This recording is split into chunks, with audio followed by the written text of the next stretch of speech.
In their second game of the ICC World Cup Challenge League B against Hong Kong going on in Cambogo right now, the Cricket Cranes won the toss and elected to bat first. Guess what? They were bowled out in 33 overs. That and much more we shall be discussing on the Sports Dish this afternoon. Clive Chazay is my name. Just remind you that we come your way every Monday to Friday just about this time until the top of the hour, and we discuss nothing but what's making rounds in the world of sports. So we look at the biggest headlines out there and we do dissect them. I won't be doing that alone today on the show. Unfortunately, we are not a full team because one of our partners in crime, Shaban Lubega Benteke Chirevu, is a little bit under the weather, but Emanzi does get to join us, and I'm very interested in knowing how your weekend was. So, my weekend was okay, and good afternoon. Of course, it was dominated by sports from Friday. There's a lot of action. The Cricket Cranes were in action. We had the two junior teams that were representing Uganda in the Zone 5 qualifiers for basketball were also in action. And of course, a lot more sports action, especially around Lugogo, that caught my attention. If you chill around Lugogo, you can never miss out on nothing. Yeah, you will not miss out on catching one or two sports disciplines. So that's where most of my attention was. And it's yet another week that we start. We've already mentioned that the Cricket Cranes are in action. Those who are very interested in going to catch the second innings in the afternoon, you think that they will be short. You might have to go now.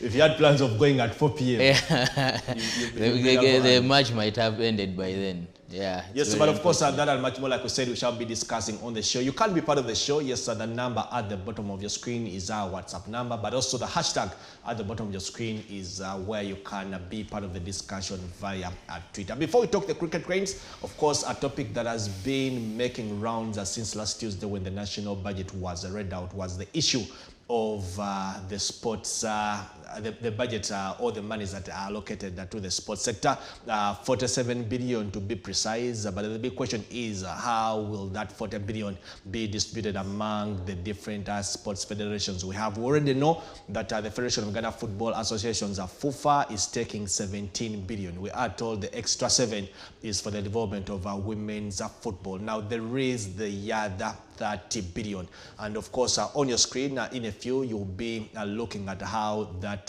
30 billion was broken down. Emanzi, when you look at the 17, of course, are going to FUFA, then you have the multiple sports. By multiple sports, you're talking about the Olympics, the Commonwealth Games, then the All Africa Games. This is a year of the Commonwealth Games, and we are told that 7 billion of that will be allocated. Luckily, it's not only football that has money that is ring-fenced, because when you look at the other disciplines like boxing, like cricket, disciplines like netball, of course, athletics, boxing, and netball, they are told that 3 billion of that is ring-fenced for them. Basketball and motorsport, 1.2 is ring-fenced for them. Paralympics, cricket, rugby, 1.2 is also ring-fenced for them. And then you have 15 federations who are going to share the other 200. Then you have the rest of the other federations, depending on their needs. They will get a piece of the 900 that is remaining. Not to mention a portion that also goes to the Secretariat of National Council of Sports. But that is a brief breakdown of the 47 point something billion for the sports sector for the financial year 2022-2023. Yeah, the questions remain on the 17 billion for FUFA, and you look at the rest of the federations, for example, the 15 that have to share 200 million, and obviously those ones will be they will feel hard done by the people that appropriate this money. But it is what it is. FUFA, I think, made their case not through NCS, and they've managed to, I think they know how to survive in the Uganda we are in. So they managed to pull the 17 billion to their end, and the rest must fight with whatever they have. Boxing, I think, for the noise that they've been making in the last few years. Because yeah, I think boxing were below $1 billion, if I'm not mistaken. Should yes, have been about they were 500. actually, you would say they've shot above basketball and the rest of the federations that have been getting more money than boxing. But it's a good thing to see that the budget is increasing for the federation, most of the federations, at least those where we have a big chance. And I think for a country, if you claim to be poor or you do not have enough money for sports, you've got to use the little you have in a good way, and that for me would require you to invest in sports where you have the best chance. There are some countries that will not have an interest in football because they know they will never win the World Cup or the Africa Cup of Nations. So they pay their attention to the sports that they have a good chance of performing in. And I think that's what we've still failed to do. You can say, when you look at the budget, I think apart from football, where I'm sure that in the next 10 years or 15, we are not going to win the Africa Cup or the World Cup. At least there is money now going to boxing, where you know that if you go for the Olympics, you have a chance of fighting for a medal. To athletics, where you know that in the Commonwealth Games, in the Olympics, or in the World Championships, if you take athletes out there, they can actually put up a performance and try to get you results and put the country out there on the map, because I think it's beyond just playing. The mere fact of seeing Joshua Cheptegei on CNN, on BBC, and on Jazeera, on all these platforms, I think it's a good advert for Uganda. No one will tell you that the likes of Joshua Cheptegei, Jacob Kilpigo, and others who are managed by international sports management companies may not probably directly benefit from this. But there are others in Kapchora and all those other places where the Cheptegeis come from that will directly need to benefit from this kind of arrangement, meaning the Uganda Athletics Federation need to make sure that they put this money to good use. But I'm more interested, for me, when you look at the sport of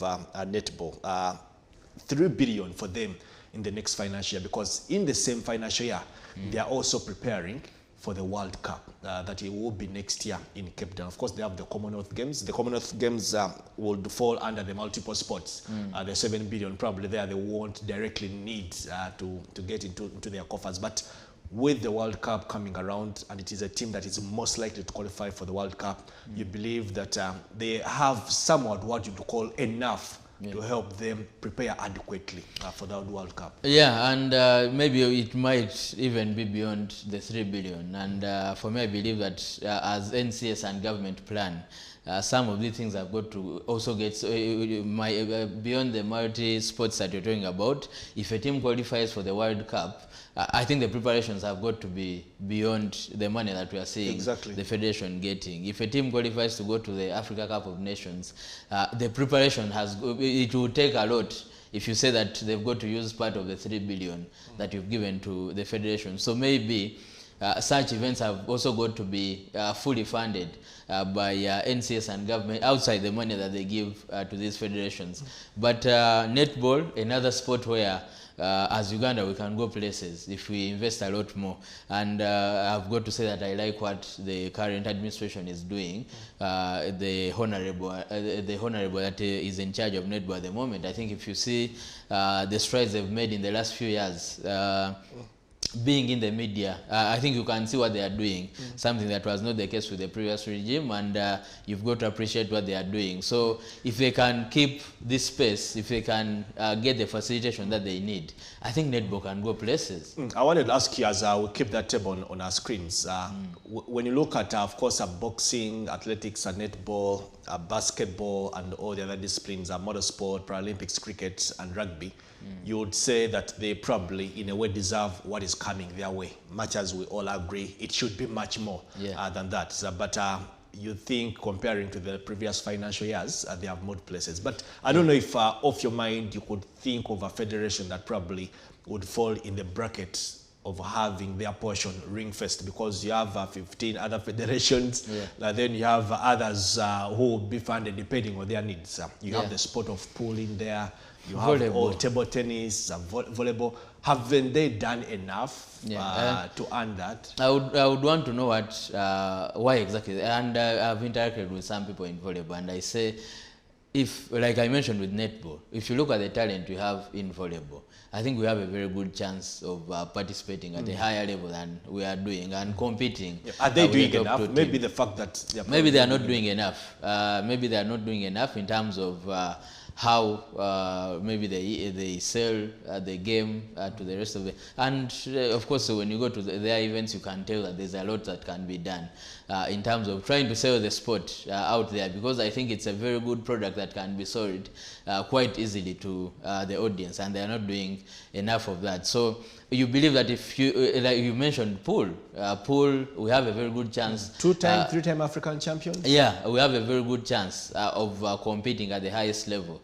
Same as volleyball, that like I mentioned. I don't see university sports. I don't know if it is. They are not a member of National Council of Sports. Oh, yes, because... Much as it is one of the sports that indirectly, one or the other actually benefits, though they are not listed in those that have their budget ring fenced. Yeah, but of course, when you mentioned, you can still see that the money, you might say 1.2 billion going to FUBA, and you think it is a lot of money. But the team is already in Cairo. It is not a lot of money, but how about if FUFA channeled that money into grassroots development? Yeah, again, that's what I especially for federations that do not get a lot of support from the international bodies, it's very tough. I was going to mention that the basketball team right now is in Alexandria in Egypt. And you can be sure if this is 1.2 billion going to the federation, maybe about 400 million will be gone by the end of by July 4th. Well, the last trip needed 800. Yeah, so you can be sure that part of that money will be gone already. And now, what impact has it had on Ugandan basketball apart from preparing the national team? It's still very tough. Most of this money is mainly going to national teams and not really helping with the federations, maybe setting up secretariats and trying to put structures in place. But I think it's good for a start. As a federation, if you have that money, then you can look elsewhere. I think that's what the General Secretary of National Council can be a starting point has for tried you to to look do. elsewhere. Yeah, he has tried to because push FUFA are telling federations. you they are getting 17 from government, and time and again they always reminded us how their budget is about 40 billion, yeah, or 40 something billion. like that. So they need almost to put in the work. the budget for the entire sports sector. Yes, and all that. and the federations have got to put in the work. Like we say, the money from government will never be enough because we are celebrating getting 47 billion for a sports budget for the entire country. So even if that budget was actually 100 billion, it would not be enough for these sports federations. So they've got to find a way of looking for money elsewhere, look for corporates. I think that's why I'm giving credit to netball, because they're getting in some money. Also boxing in the coming days. I don't know what's taking long, but they're supposed to be getting some. So they've got to do that, for especially the national team, like the Silverback. Surely by now you should be having a credible sponsor that people are looking at and saying this is the basketball team of this country. And we see rugby has the partners, has Nile Breweries, and they're giving them some money. How come the national basketball team, they went to AfroBasket in 2015, they haven't played went in the 2017, they went in 2019, and now we have a player in the NBA. We are playing at the top level. We are number 6 in Africa, and we do not have a single sponsor for the national team. So those are questions that we've got to put before this federation. Well, there's a message coming in. This is Godwin in Wankurukuku. I don't know whether this one is directed to us, but you are saying, whoever complains that FUFA is taking much and deliver less know nothing about football. Football is very expensive to sustain, and no offense to them, but you can't compare a solo sport to a team sport. Why isn't cricket always in these financial battles? I honestly don't know. But probably other sport fraternities should borrow a leaf from them and FUFA, just like Moses Mohanji did. Thanks for your time. I think that's what you've been talking about. Yeah, maybe to tell him of saying that football is an expensive sport. Every sport is expensive. expensive. It is every sport, because football is going to field 11 players. Rugby will actually field 15. Cricket will field 11 Yeah, too. so there is nothing like this sport is more expensive. The air tickets are if you're the buying same. an air ticket, it's the same. If you're sleeping in a hotel, the charges are the same. But of course, for me, I'm not for that debate. I think that ship sailed already, and we must look at what has got to be done. Like I think he raises the things that we are saying, that the sports federations have got to go in and look for money beyond just government. And maybe I can agree him in part. I can agree, but to say that football is a very expensive sport, it is the same case with the rest of the sports. Yes, there's nothing special about the charges at the entrance or the money you pay for hotels or air tickets. It's still the same economy. Well, moving on, the ICC Cricket World Cup Challenge League B did commence on Friday, with the Cricket Cranes opening up their game against Jersey, and they did lose terribly. Of course, I will be coming in with a few details on that. Currently, they are taking on Hong Kong at Chambogo, and like we hinted, they did win the toss rather. They elected to bat first, and they were bowled out in 33 overs. But this is what the head coach Lawrence Mahadlani said yesterday during the last training session going into the game today. Let's listen to what he had to say, and then we try to compare with how things are going for them so far. The way the ball went softer, and they were able to manage that space a bit better than we did early on. So it's again, I think the quicker you learn at international level, the better. And I'm comfortable that we are in a space where we can make that happen. I've always said it's one game at a time, one day at a time for us. So today's preparation, making sure that we're preparing for tomorrow. We obviously got back-to-back games, Monday and Tuesday, and hopefully we can pick up some good momentum and run with it. We played cricket, and we really came out and tried to do the best. It was, in terms of old balls, they used the older ball. We changed the ball quite quickly, but again, like I said earlier, I think it's lesson learned, and making sure that we understand what's happening with this ball, because unfortunately it's a slightly different from what all the teams prepared with, so all of us have had to adjust quite quickly. Well, slightly different. That's what Lawrence Mahadlani had to say. He emphasized on them sticking to their processes, sticking to the plan, and having a better plan in terms of execution. I don't know where Emazo should start from, Hong Kong or Jersey. I don't know. Because Let's look at Jersey. Of course, the scorecard, we won the toss, like we did say. Uganda elected to bat first, and Uganda was bowled out in 33 overs. They managed a 94 all out. The opening batsman, Simon Sesazi, faced only 2 balls. No, that was against Jersey. Let's look at the one against Hong Kong before we look at the one against Jersey. Simon Sesazi was bowled out after just 2 balls. That's the scorecard for Uganda. As you look at it at the moment, of course, Arnold Etwani coming in for Emmanuel Asaya, who we are told is injured. But that is how Uganda performed in the opening innings. yeah, terrible. This is this morning, by the way, not Friday, because on Friday we did a much better job trying to chase 256 runs. But this is a terrible show, and no wonder. I saw someone asking if this is how you would convince him that this team has been training. But it is sports, and these things happen. Simon Sesazi, I think, scoring half a century against Jersey on Friday, and he remains the most reliable bat that we have as a country. Otwani wasn't part of the team against Jersey. I think he was called in because of Hasaya's injury. Comes in, and one of those that has been in the squad, and maybe you'd expect a lot more than just 14 runs. But Ronak Patel, again, seems to be the man. Holding it together. Yeah, holding it together, managing the 60 runs, but a terrible show. 35 actually off 60 balls. Yes, off 60 balls. And that's a terrible outing for Uganda. That's why in the introduction we say that if you plan to go for this game at 4, you might find when the ground has been cleared already, because Uganda are doing a terrible job with the bat. I remember Denish Nakurani, no run off 2 balls. I remember very disappointing. On Friday before our game, I was talking to someone, and I said I'm not very confident with Uganda chasing a score like 256 runs. Yeah, but today we chose to bat exactly. First. So let's look at our scorecard against Jersey. Today we chose to bat, and maybe when you think that you because can against Jersey we won runs, that toss and we elected to field first. Yeah, and we couldn't chase. That's how we performed. I was sitting next to someone who said they did not want any negative energy around the team, and that is when I was saying that I'm not very confident this Ugandan team has what it takes to actually chase down those runs. And eventually we failed to get those runs. Simon Sessa is scoring half a century.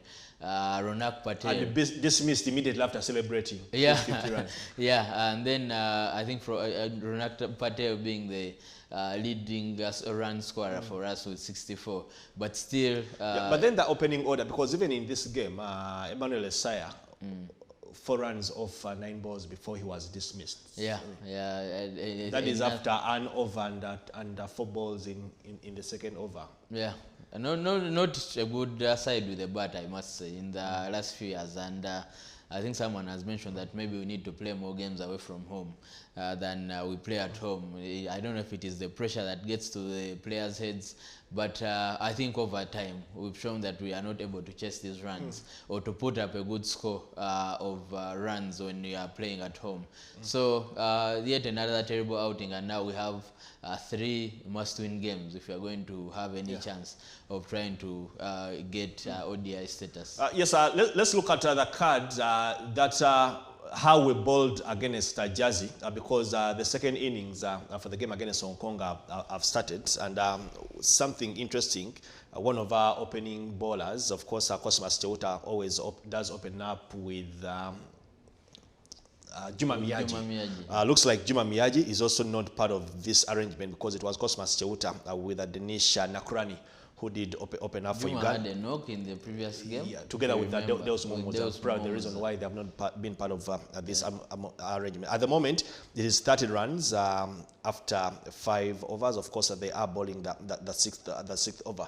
But then I wanted us to look at how we bowled against Jersey. It was very impressive, much as we could not limit them to the 255 that they managed to put up. But you thought Miyaji, Cheuta, and all the other guys did give a good account of themselves, did give a good account of themselves, and not this, but you can take it out. Yeah, I thought we mentioned Cheuta and Juma Miyaji, the opening bowlers. I thought they did a good job in trying to limit Jersey. I think, but you must give credit to Jersey, because their batsmen realized that maybe they were not able to get the runs, but they stayed in business. They managed to stay. I think the first wicket was lost after 11 overs, and after that, our overs became expensive when you brought in Francon Subuga. I thought he was quite expensive when you consider the runs that he gave away. And I think from there, Jersey realized they could score 1-2s. They managed to get 4s thereafter. And you must say that we did a good job at the start, but towards the midway through the overs, I thought we were quite expensive with the bowlers that we had in there, especially Francon Subuga, giving about must have been around 56 runs in his overs, and that's quite big. So they managed to put up a score that we could not be able to chase as a country. We were terrible with the bat on the day, and just couldn't catch up, and Jersey got the win. Well, of course, another game going on at Lugoga at the moment. Kenya playing against Bermuda. Actually, looks like the game ended because no. This is not the one. Maybe.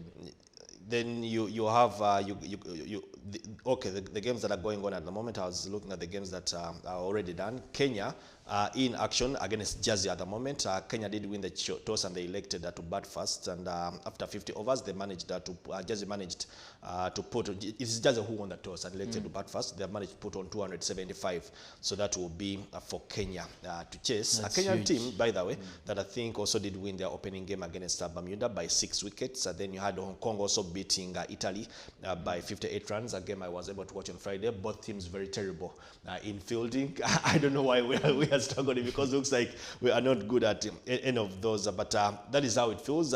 This tournament is a pathway to the 2023 Cricket World Cup that will be in India. The 2023 Cricket World Cup, the 50-over version. Of course, after this round, there is a third round that will be played in Jersey. And the team that does top our group, of course, and the team that does top the group in League A will qualify for another qualification round where they will play against the 4 bottom-ranked teams in the world rankings. And the top 4 teams out of that, there will be 6 teams. The top 4 teams out of that will be qualifying for the World Cup. We needed to win 8 games out of the 10 that we are supposed to play. We have already lost 2. So the only way we can be safe is winning the remaining 8 games. The 3 we have at home and the 5 we shall be playing in Jersey. That should be in August. Yeah, and it's very tough when you look at the performances. Now you start to worry, because if you consider scoring just 94 runs, bowled out in 32 overs, against in today's game against Hong Kong. A team that won their opening game, so their confidence is high. Yeah, their confidence is high. We have a nail-biting affair against Kenya for our last game on Sunday, and it's never easy against Kenya. So I think the journey becomes tough. Now we're talking about must wins in every game that you go into. Can we win 5 or 6 of the remaining games? I think it's going to be very tough. We put up a good performance in the first phase of the qualifiers. It's now falling in front of our eyes on home soil, and we just can't seem to get results on in Lugogo and Chambogo as a country. It's something that you think it should be a concern, because you think that if you can host a championship like this, it should be easy for you to win games at home. But clearly, we are struggling to get performances at home, and hopefully we can get a good result, at least win the remaining 3 games that we have to play at home, and then wait and see what happens in Jersey. Well, wait and see what happens in Jersey. Still talking cranes, but this crane does perform a little bit. That's the Crested Cranes. They had their last training session today at Kampala Quality in Chisasi. They leave tomorrow for Marrakesh, Morocco, where they will be having a 10-day camp before the Africa Cup of Nations does get underway. That will be in Morocco. That's the Women Africa Cup of Nations. Well, we have big news for you about the players in camp, those who will be going and those who won't be going. But we did catch up with the coach, George William Lutalo. He had a few things to say about the team's preparations ahead of that competition. Yeah, the session has been very good, very entertaining. All the players are in a good mood of playing. They've actually prepared themselves well. The spirit in which they are doing all the activities is really impressive and gives us hope. And we shall raise a strong team that will compete where we are going. The coming of our professionals has really boosted our camp, and now the team is really strong and able to perform well where we are going. The team that we shall raise to all Ugandans is a team that has qualified to go and represent us. It's a strong team. Personally, as a captain, I think people should expect positive results, and I'm really going to do to my best and see that my team is together, and we are going to work as a team to see that we represent our country, and each and everyone together with the technical team, we are going to do our best to see that the team performs very well. Well, I think people should expect positive things, despite the fact that every team in this tournament is going to be very hard. But us as Ugandans also, we are prepared very well, though it is our second time again, but we are really so well prepared, and we expect to deliver. Well, the last person who spoke is the captain of the team, Ruth Aturo, who is a goalkeeper, and you could hear the confidence promising, just like the head coach, Julia Mitalo, did promise. Now, that interview, of course, was gathered by our colleague, Saika Yasin Sekarara, and before the interviews, they were told they should not ask the coach about the squad. Because I think it's not yet time for the squad to be released, but information we are getting, like you can see at the bottom of your screen, Juliet Narukenge is one of those players that has been dropped. We already have the 25. Of course, it's supposed to be a squad of 23, but 25 will be in Morocco. 2 of those on standby as the tournament gets to start. But the biggest story is that Juliet Narukenge won't be part of the team. This is the 2019 Female Football of the Year. For discipline reasons, I am told. Yeah, of course, then it is terrible. I never want to question coaches with their selections, especially when they know more about the team or more that goes on around the team than we from the outside might know. But I think the question is, Juliet Narukenge, I think 2 years ago, was supposed to be the poster girl for Ugandan football, women's football. Captain of the under-17, at one time under-20. Yeah, put in a shift, won the FUFA Player of the Year award, and you thought that maybe she was supposed to be the next big thing. And for her to be dropped for indiscipline, I think that's huge. How true that is, I think... we are still investigating. Yeah, that's the most important part of everything, because as a federation and as the coaches, they have the responsibility to show respect to the other players. If you have a player that is indisciplined or maybe misses a session or does something that is not good for the team going forward, I think you have a decision to make. How you manage that can affect the team either positively or negatively. So it's a decision of the coach. At the end of the day, if they go to Morocco and come back with after a good performance, I don't think anyone will be looking at dropping of Juliet Narukenge. But like I said earlier, she was supposed to be the poster girl of this team and women's football in Uganda, and it's a concern. It has to be a concern for the federation, especially because, I mean, you look at the Sekafa that the team won. She got limited time. All the players that started ahead of her were performing. So sometimes probably the people who also guide these young players and all that need to do a very good job. I'm told she arrived into the country, instead of going to camp, she decided to spend a few days away in the village. Officials from FUFA calling her, she's switching them off, she's blocking everyone. Then you know in Uganda, when you demand for allowances, you're indisciplined. She started demanding for unpaid allowances on her WhatsApp status and stuff like that. So when you couple all that, you're given a chance, you're also not performing. The team wins without your input.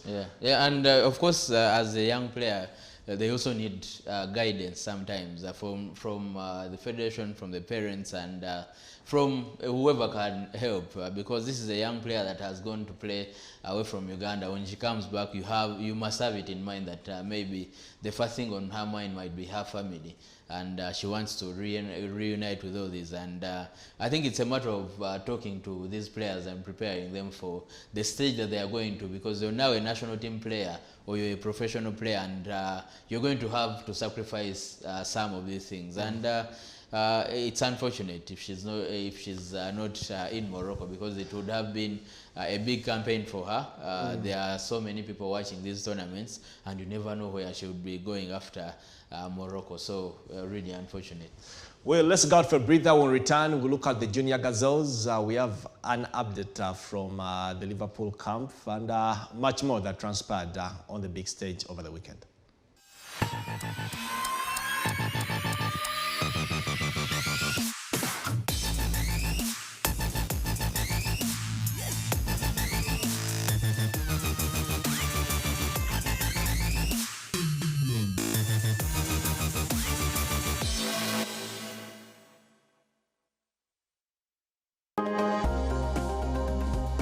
The first edition of the PPDA Business Expo is here.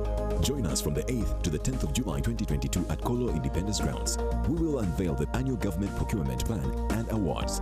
Come network with 35,000 certified businesses. Attend the AGP training and engagement with key decision makers. Together, let's exhibit, network, collaborate, and grow. This message is brought to you by PPDA in partnership with FIPRO, PSFU, Isuzu, Fireworks Advertising, and CTV. Don't blink.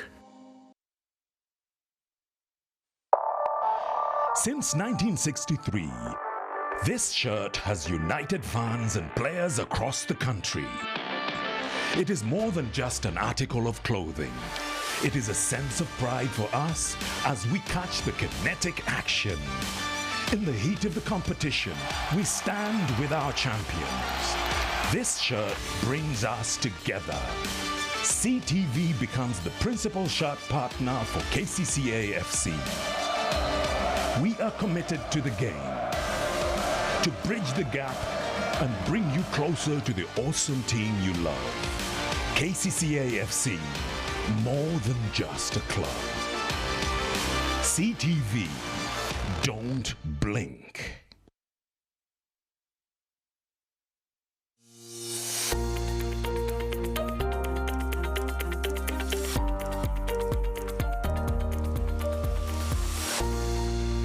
This is CTV. Don't blink.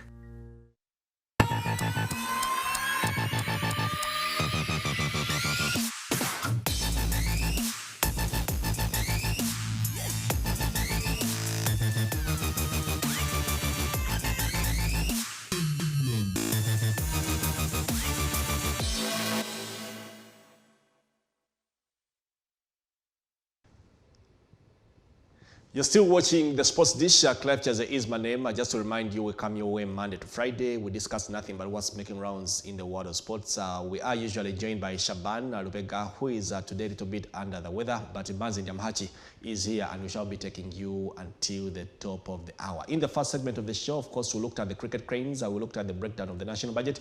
We also looked at the crescent cranes, who did have their last training session today, as they do prepare for that 10-day camp in Morocco ahead of the Women Africa Cup of Nations. They are in Group A alongside Morocco, Burkina Faso, and Senegal. But still speaking national teams, over the last 7 days, we did have two of our national teams. They